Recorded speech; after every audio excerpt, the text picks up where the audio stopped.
आप देख रहे हैं इंडिया 30 डिजिटल। आइए आज हम रामायण कालीन देवी अहिल्या के विषय में बात करते हैं। अहिल्या कौन थी और क्यों उन्हें पत्थर की मूर्ति बनना पड़ा। अहिल्या त्रेता युग के प्रसिद्ध ऋषि गौतम की पत्नी थी।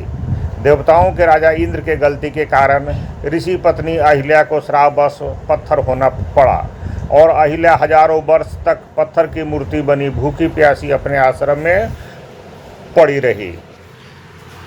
आज हम आपको उसी अहिल्या स्थान के विषय में जानकारी देते हैं। बिहार राज्य के दरभंगा जिला में अहियारी नामक एक गांव है। वहीं प्रसिद्ध गौतम ऋषि का आश्रम है, जो आजकल अहिल्या स्थान के नाम से प्रसिद्ध तीर्थ स्थल है।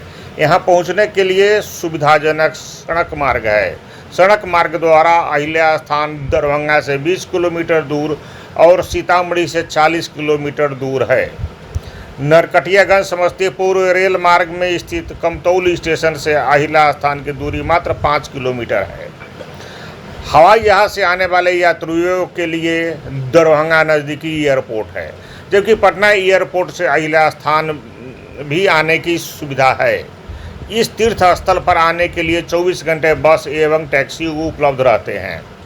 आइए हम बात करते हैं देवी अहिल्या की। वाल्मीकि रामायण एवं ब्रह्म पुराण के अनुसार ऋषि विश्वामित्र की आज्ञा से इसी स्थान पर राम ने अहिल्या का उद्धार किया था।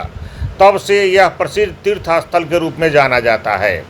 मिथिला के प्रसिद्ध इतिहासकार राम प्रकाश शर्मा के अनुसार इसमें कोई संदेह नहीं है कि अहिल्या नगरी गौतम आश्रम मिथिला में ही था।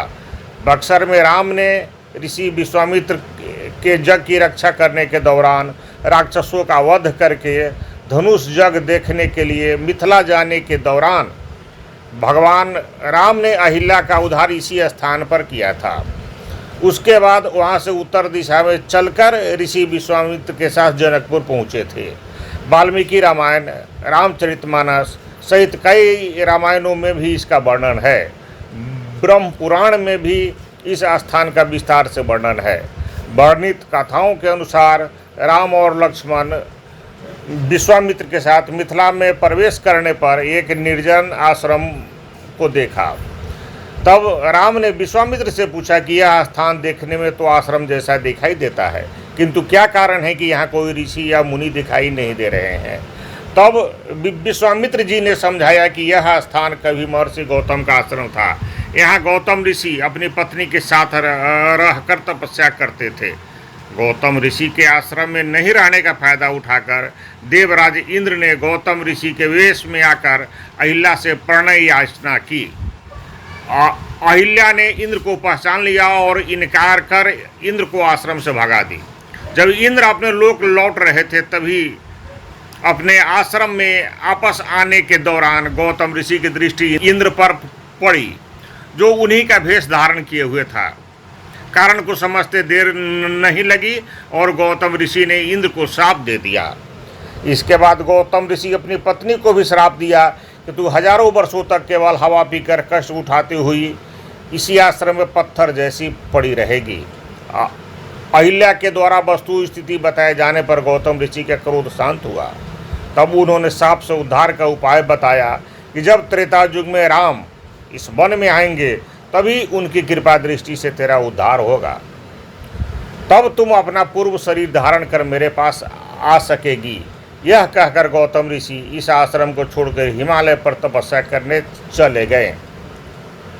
विश्वामित्र के आज्ञा अनुसार राम ने वहां पत्थर में तब्दील अहिल्या को देखा, जिसका तेज संपूर्ण वातावरण में व्याप्त हो रहा था। राम की दृष्टि पाकर वह मूर्ति एक सुंदर नारी के रूप में तब्दील हो गई। नारी के रूप में अहिल्या को देखकर राम और लक्ष्मण ने उनके चरण स्पर्श किए।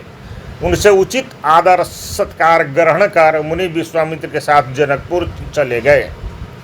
मिथिला का इतिहास नामक एक ग्रंथ के अनुसार दरभंगा के महाराजा छत्र सिंह ने सन 1635 में यहाँ एक भव्य मंदिर बनवाया था।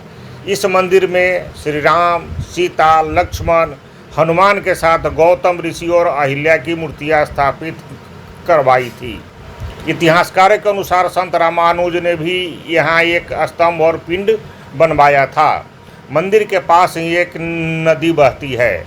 इस तीर्थ स्थल पर भारत के विभिन्न हिस्सों के अलावे पड़ोसी देश नेपाल से भी प्रतिरोज हजारों की संख्या में श्रद्धालु पहुंचते हैं और पूजा अर्चना करते हैं। चैनल को लाइक, यहाँ रामनवमी और विवाह पंचमी को बहुत बड़ा मेला लगता है। इंडिया 30 डे के लिए संपादक बजरंग बली सिंह की रिपोर्ट। आपके लिए लाते रहते हैं।